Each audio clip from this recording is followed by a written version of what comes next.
Sarah knew the soul of Prestige Corp better than anyone. She knew it from the discarded coffee cups and the half-eaten takeout containers left on desks. She knew it from the nervous energy before big presentations, evident in the chewed pens and overflowing wastebaskets. She saw the late-night husks of ambition, the young associates asleep at their desks, chasing a dream that often seemed to cost more than it gave. For 5 years, she'd been their janitor. 5 years of silent observation. Her day started when the city was still cloaked in darkness. The building, a silent monolith, would greet her with its echoing emptiness. She didn't mind the solitude. It gave her time to think, to remember. She'd unlock the main doors, the jingle of her keys the first sound to break the pre-dawn stillness. Then, floor by floor, she'd breathe life back into the spaces that would soon buzz with frantic energy. She polished the imposing mahogany table in the boardroom, the very table where fortunes were decided, where careers hung in the balance. She often wondered if the powerful men and women who sat there ever considered the hands that made their environment pristine, ready for their grand pronouncements. Probably not. She'd see young Emily from marketing, often the first one in, eyes already red-rimmed from stress, a half-eaten protein bar her only breakfast. Sarah would make sure to leave an extra packet of herbal tea by the coffee machine on Emily's floor, a small anonymous gesture. She'd see Mr. Henderson from accounting, a kind, older man close to retirement, always with a polite nod and a "good morning, Sarah," his voice genuine, unlike the fleeting, barely-there acknowledgements from others. Then there were the others, the ones who looked right through her, as if she were part of the furniture, a fixture as inanimate as the ficus plant in the lobby. She wasn't offended, or rather, she'd learned not to be. People were often trapped in their own worlds, their own anxieties, their own relentless climbs. Sarah's work was her meditation. Each swipe of the cloth, each push of the vacuum, was deliberate. She took pride in it. An immaculate workspace, she believed, could subtly influence moods, perhaps even outcomes. A clean desk could lead to a clearer mind. A spotless window could offer a brighter perspective. These were the small contributions she made, unseen, unthanked, but vital. She'd once been someone else, someone far removed from cleaning supplies and discarded memos. A lifetime ago, it felt. But life had a peculiar way of teaching its most profound lessons in the most unexpected classrooms. This building, Prestige Corp, was her current classroom, and she was a diligent student learning about human nature in its rawest form. The ambition, the fear, the fleeting joys, the casual cruelties. She wasn't just cleaning floors, she was witnessing lives unfold. The crumpled notes with brilliant ideas that never made it past the waste bin, the tear-stained tissues hastily discarded after a difficult phone call, the single wilting rose left on a desk after a breakup. She was the keeper of their unspoken secrets, their unacknowledged struggles. And through it all she maintained her quiet dignity, her gentle presence a stark contrast to the often harsh realities of the corporate world she served. They saw a janitor, an old woman, perhaps a little weary, doing a job no one else wanted. They never saw the keen intellect behind her thoughtful gaze, or the strength forged in fires they couldn't imagine. They never once suspected that the invisible hand that cleaned their messes held more power than they could ever comprehend. The first tremors were subtle, a change in the usual rhythm of the office.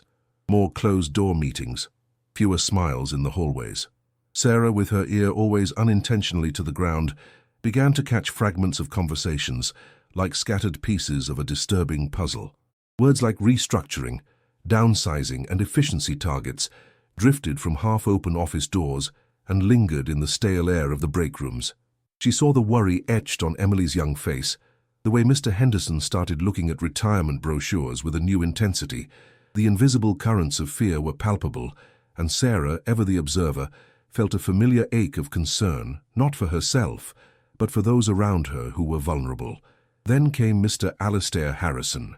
He was the new head of operations, parachuted in from some high-flying consultancy firm with a mandate to trim the fat, as he so delicately put it in his introductory email.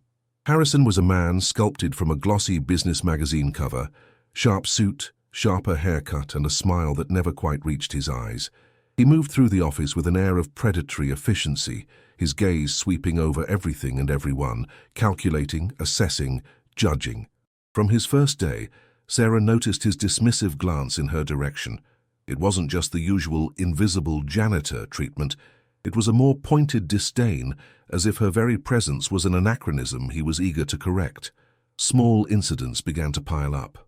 One morning, Harrison, while talking loudly on his phone, gestured impatiently for Sarah to move her cleaning cart, nearly tripping over it himself and then glaring at her as if it were her fault.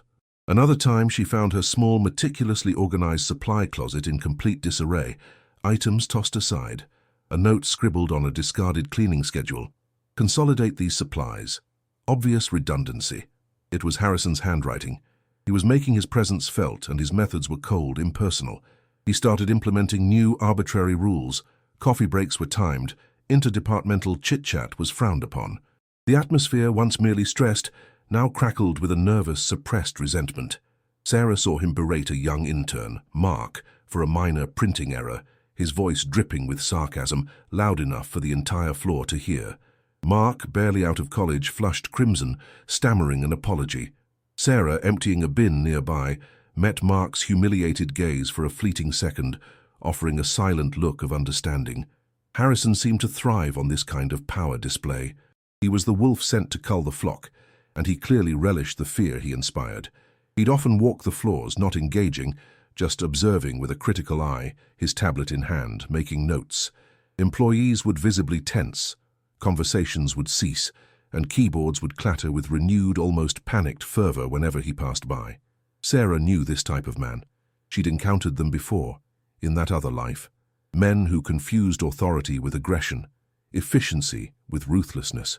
Men who believed that spreadsheets told the whole story, that human beings were just numbers, assets, or liabilities. She continued her work, her routine unchanged, her demeanor calm. But inside, a quiet storm was brewing. She felt for the genuine, hard-working people at Prestige Corp, the ones who actually cared about their work, not just their next promotion. She worried about Mr. Henderson, who had given decades of his life to the company. She worried about Emily, whose talent was overshadowed by her anxiety, an anxiety Harrison seemed intent on exacerbating. The whispers in the halls grew louder, more desperate. Rumors of layoffs became more specific. Departments were being pitted against each other. And Mr. Harrison, the architect of this new reign of fear, seemed to be zeroing in on his next target.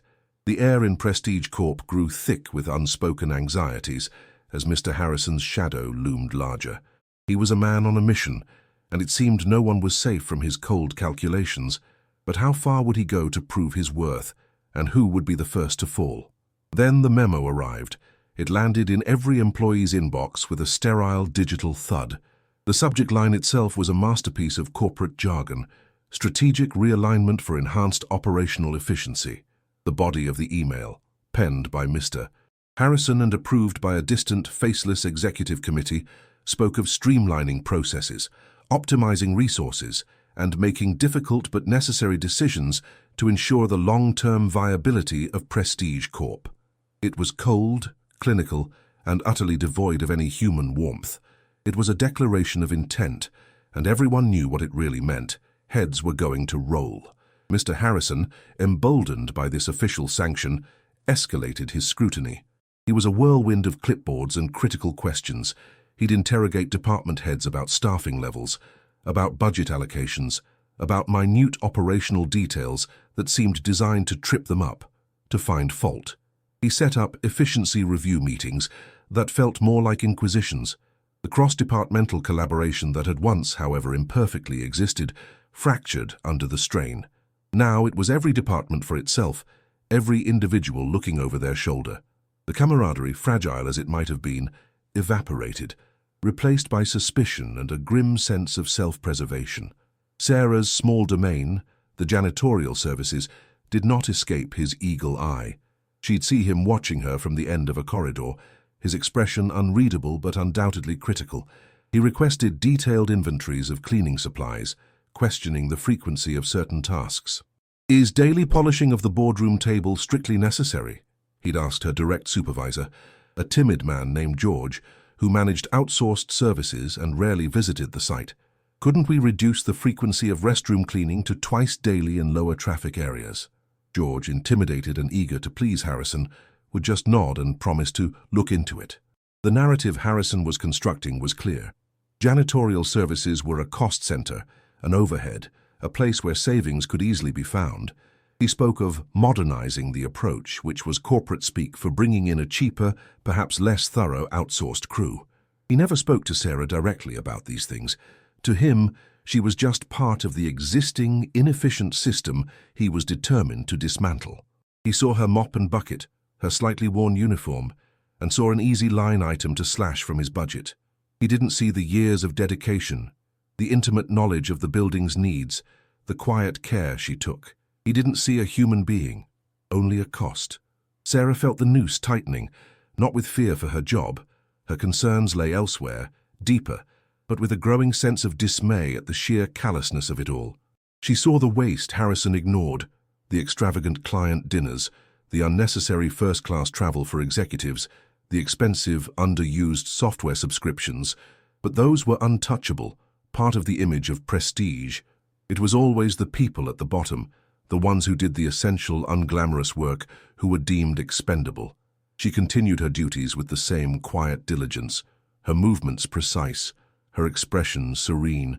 Some employees, bolder or perhaps more desperate, would offer her sympathetic glances. "Don't let him get to you, Sarah," one of the younger paralegals whispered one afternoon, pressing a chocolate bar into her hand.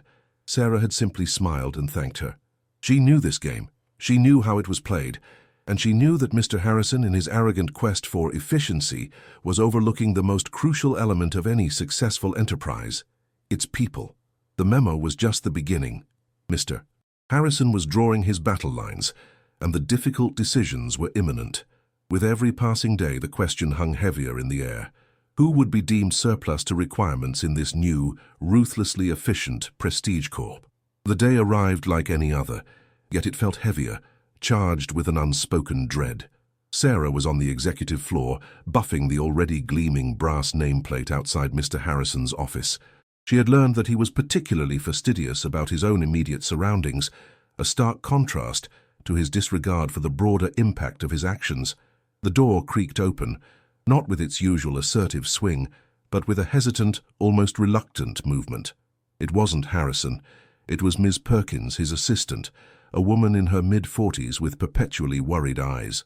She avoided Sarah's gaze. "Sarah," she began, her voice barely above a whisper, "Mr. Harrison would like to see you." "Now, if you please."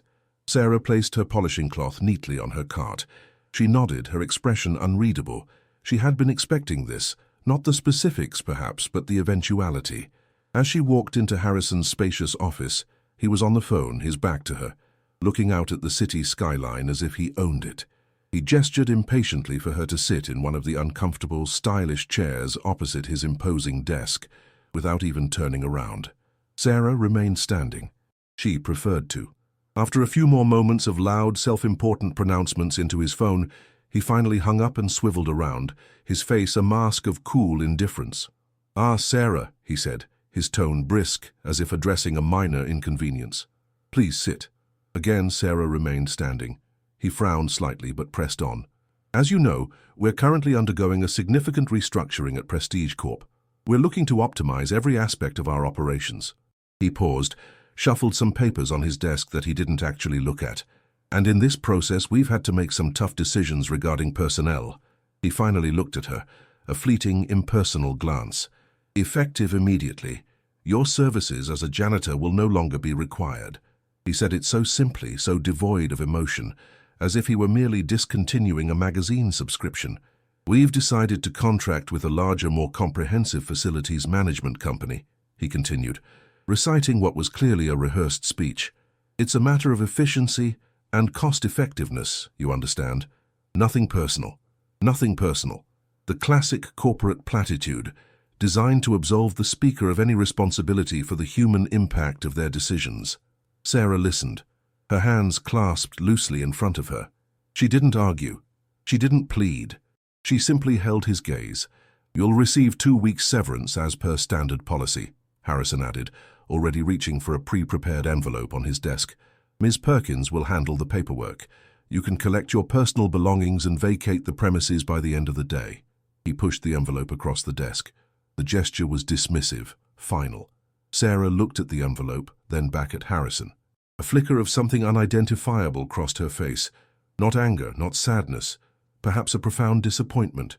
She saw the reactions of other employees as words subtly trickled out, or as they witnessed her quiet interaction. Young Emily from marketing looked horrified, quickly averting her eyes. Mr. Henderson, passing by Harrison's open door, paused, his face etched with dismay, then quickly moved on, a look of helplessness in his eyes. A few of the more sycophantic junior executives smirked, whispering to each other. Their loyalty, it seemed, was firmly with the new power.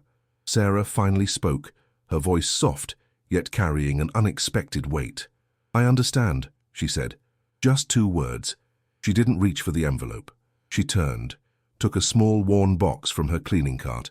It contained a few personal items, a thermos, a pair of comfortable old shoes. "These are my things."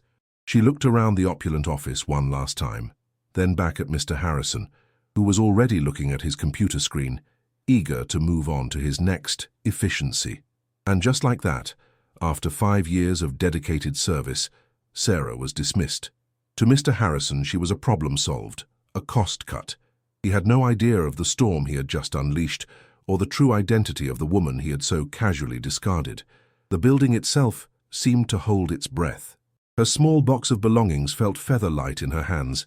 2 weeks severance, the standard policy. Mr. Harrison's dismissive tone still echoed faintly in her ears.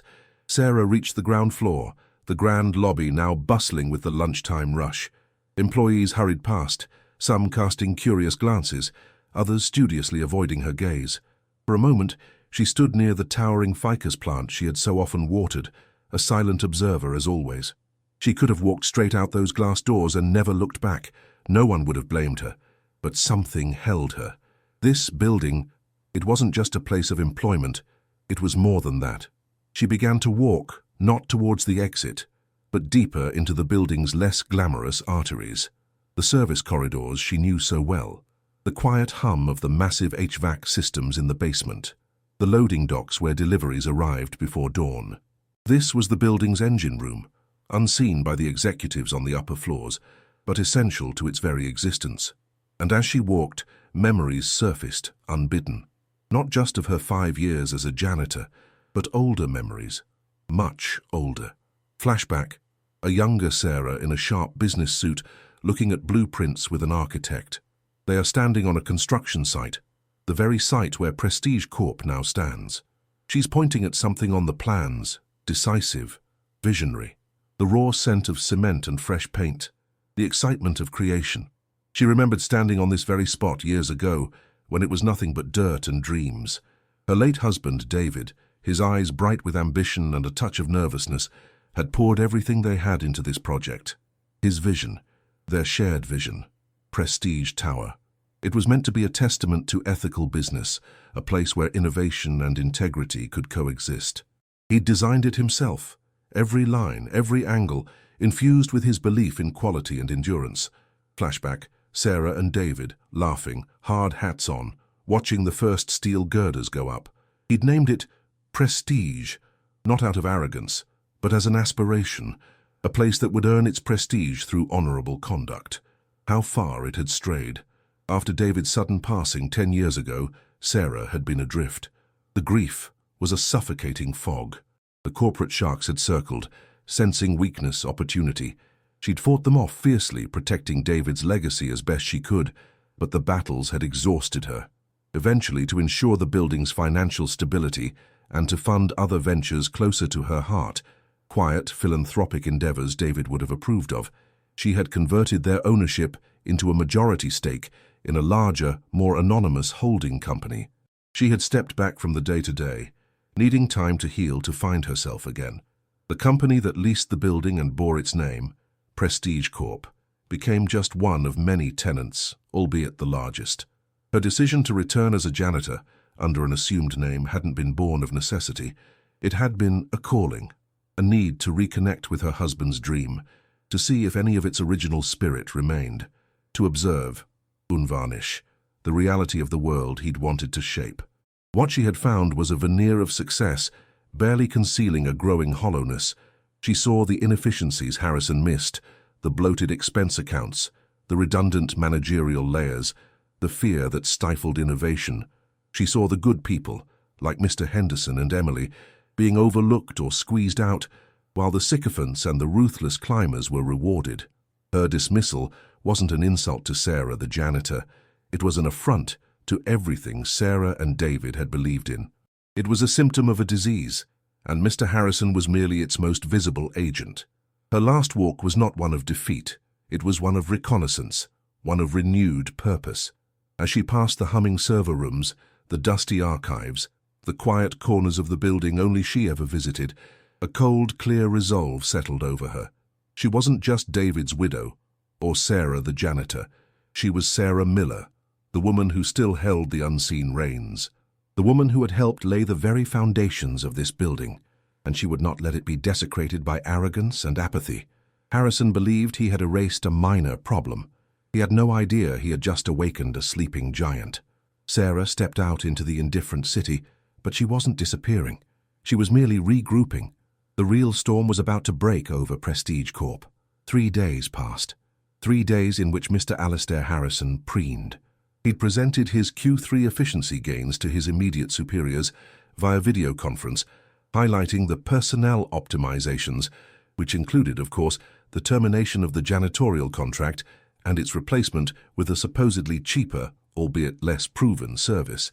He'd received approving nods. He was, in his own mind, a corporate hero, a turnaround artist.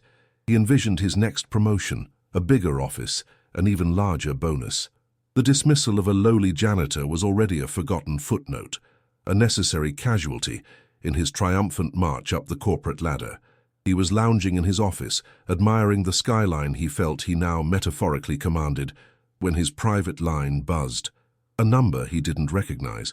Annoyed at the interruption, he answered curtly, "Harrison." The voice on the other end was calm, clipped, and carried an unmistakable air of authority. It was a woman he didn't know. "Mr. Harrison, this is Eleanor Vance, legal counsel for the primary stakeholder committee of the Tidemore Holding Group." Tidemore Holding Group. The name sent a small, unexpected jolt through Harrison. Tidemore owned the building. They owned a lot of things. They were the invisible giants, the ultimate landlords, the quiet power far above his pay grade. "There is an urgent, unscheduled meeting of the Oversight Committee. Your presence is required. In the main boardroom, in 30 minutes. Harrison sat up, his feet hitting the floor. "An Oversight Committee meeting for Tidemore? Why wasn't I informed? What's this about?" His mind raced. Had his cost-cutting somehow upset these shadowy figures? Unlikely.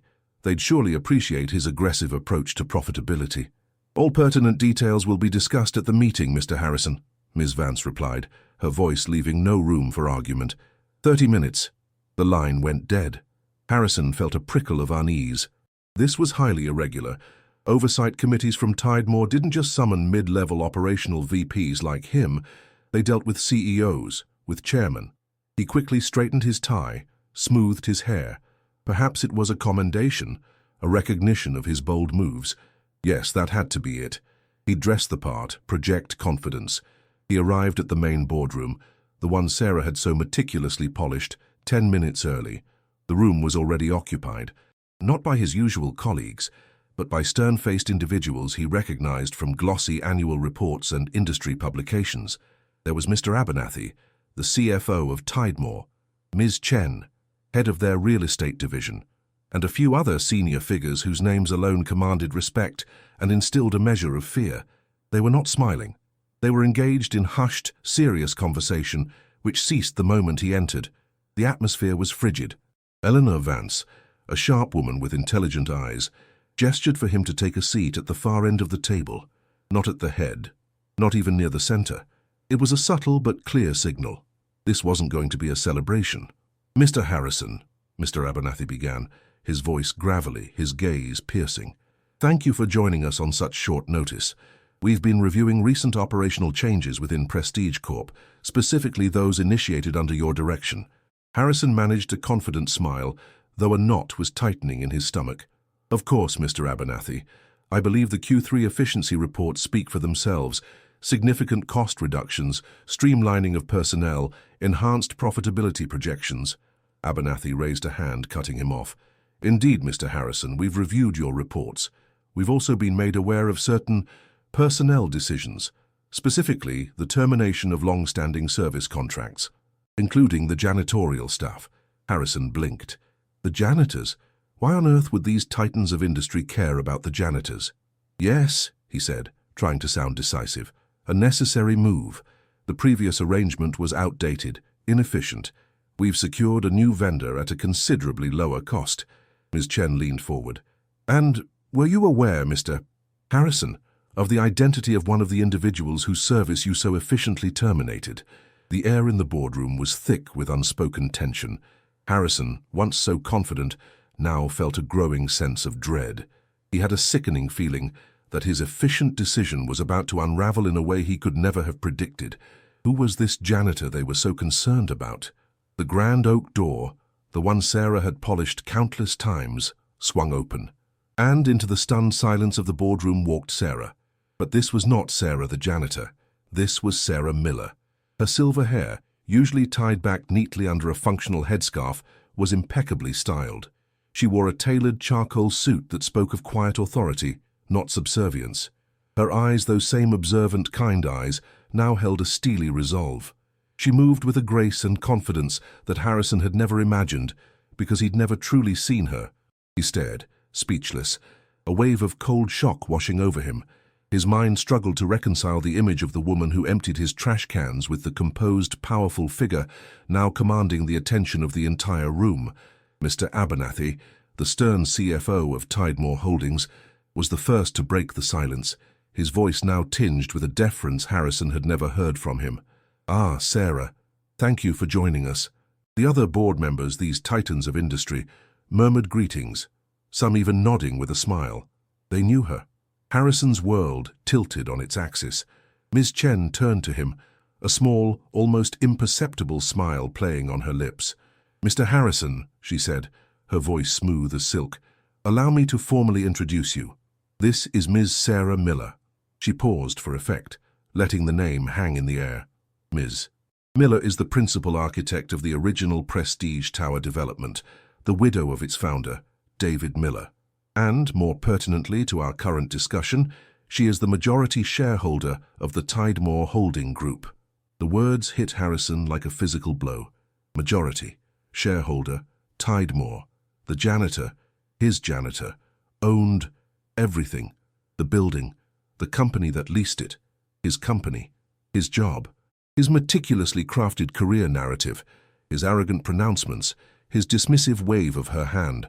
All of it flashed before his eyes, now cast in a horrifying, humiliating new light. He felt the blood drain from his face. He wanted the polished floor to swallow him whole. He looked at Sarah, truly looked at her for the first time, and saw not the invisible woman, but a person of immense, quiet power, a person whose dignity he had casually trampled. The pieces clicked into place with sickening clarity. Her quiet presence, her observant nature, her 5 years of walking these halls.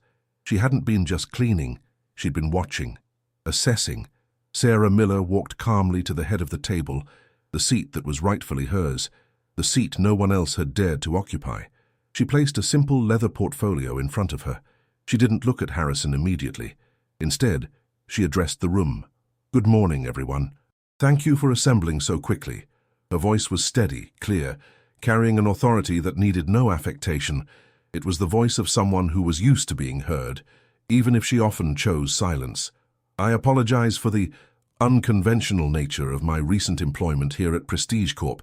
Sometimes, the best way to understand a house is to work in its foundations, not just its penthouse." Only then did her gaze settle on Alistair Harrison.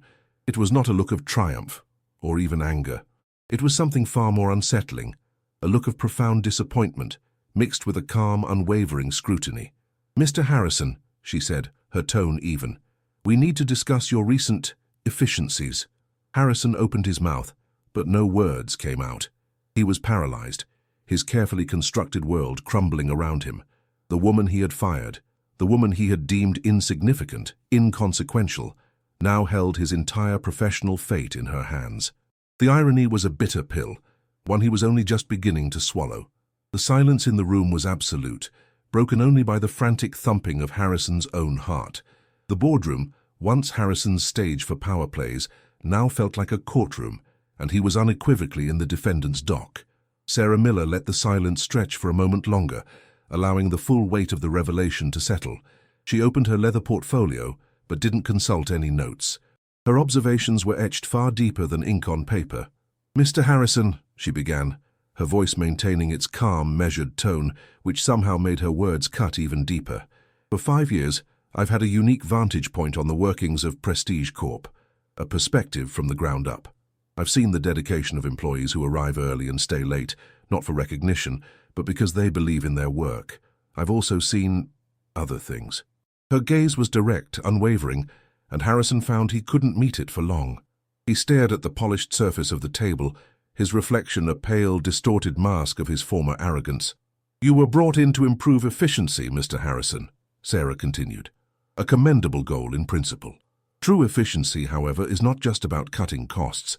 It's about fostering an environment where people can do their best work. It's about respect. It's about recognizing true value, not just perceived expenditure." She paused. "Tell me, Mr. Harrison, in your quest for optimization, did you ever consider the cost of fear, the price of eroded morale, the inefficiency of a workforce constantly looking over its shoulder?" Harrison finally managed to speak, his voice a hoarse whisper. "Ms. Miller, I had no idea. If I had known who you were—" Sarah raised a hand, gently but firmly. "That is precisely the point, Mr. Harrison. Who I am or what my title is should be irrelevant to how you treat another human being. My role as a janitor, or Mr. Henderson's role in accounting, or young Emily's in marketing, every role has its dignity.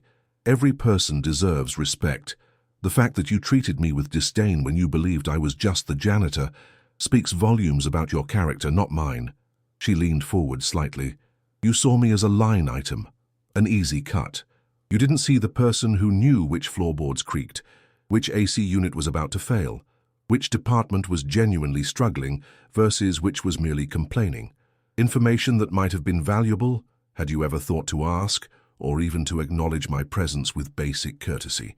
She then detailed with quiet precision some of the things she had observed, the wasteful spending on executive perks that he'd never questioned, the good ideas from junior staff that were dismissed by insecure middle managers he had promoted, the toxic environment in certain departments that was killing productivity, an environment he had either ignored or exacerbated with his own abrasive style.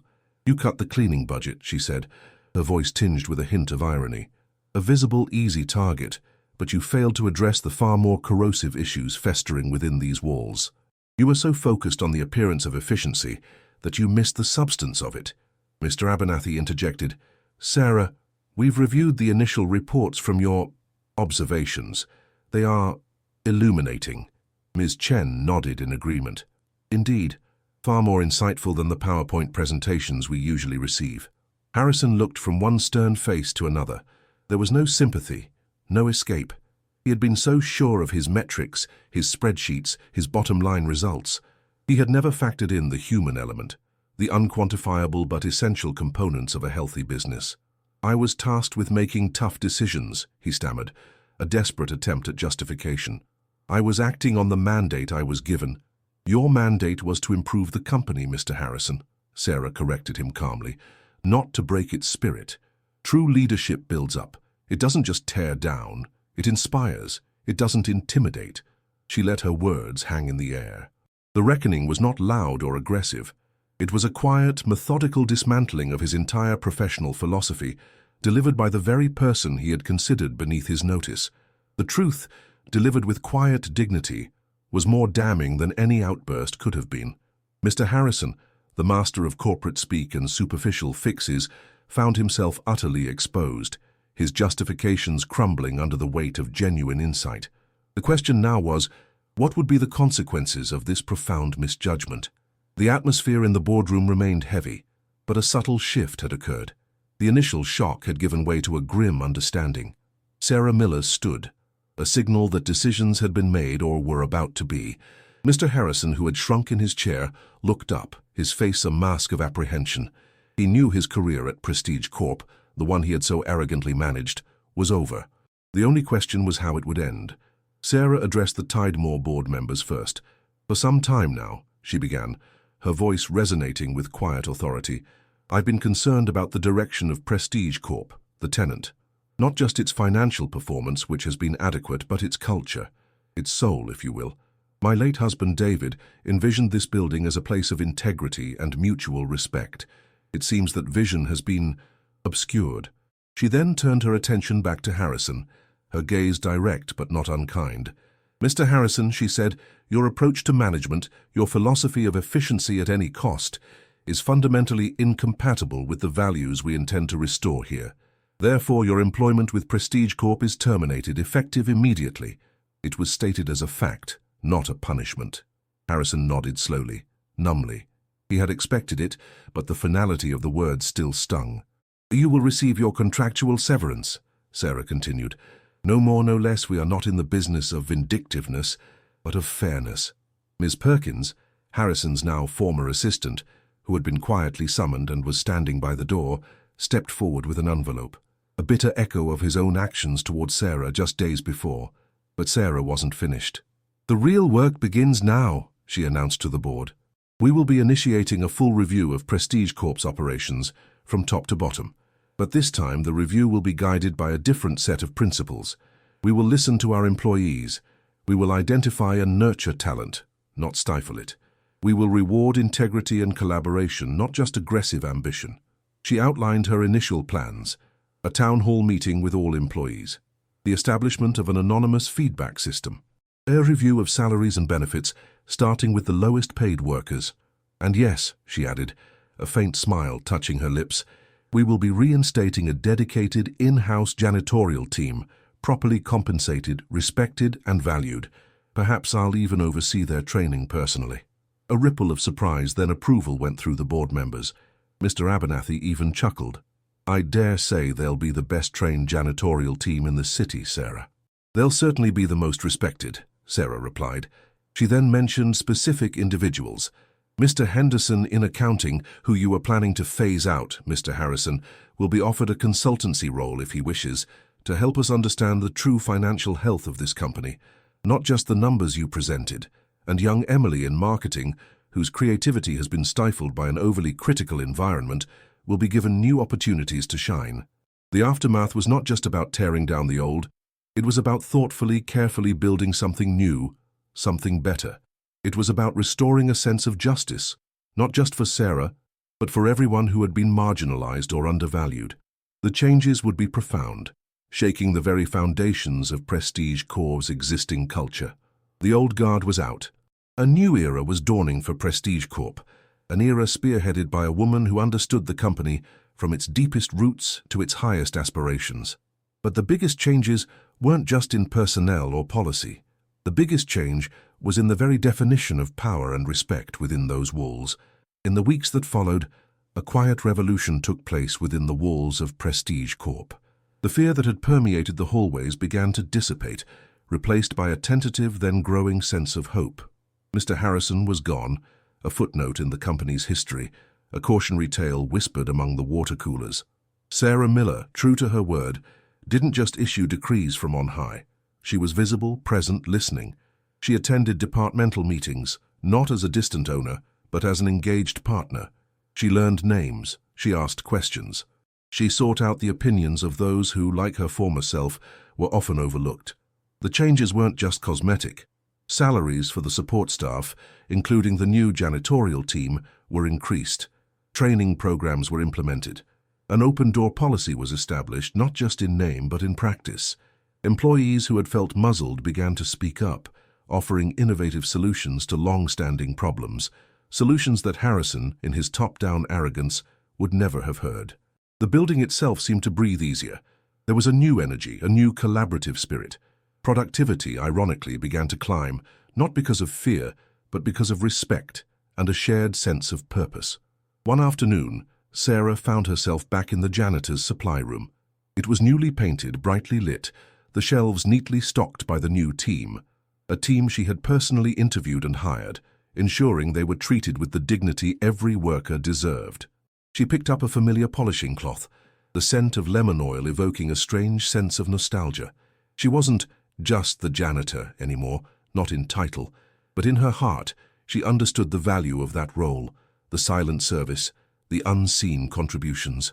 She had learned that true power wasn't about commanding from a lofty office, but about understanding the intricate workings of the entire structure, from the basement to the penthouse. It was about empathy. It was about humility.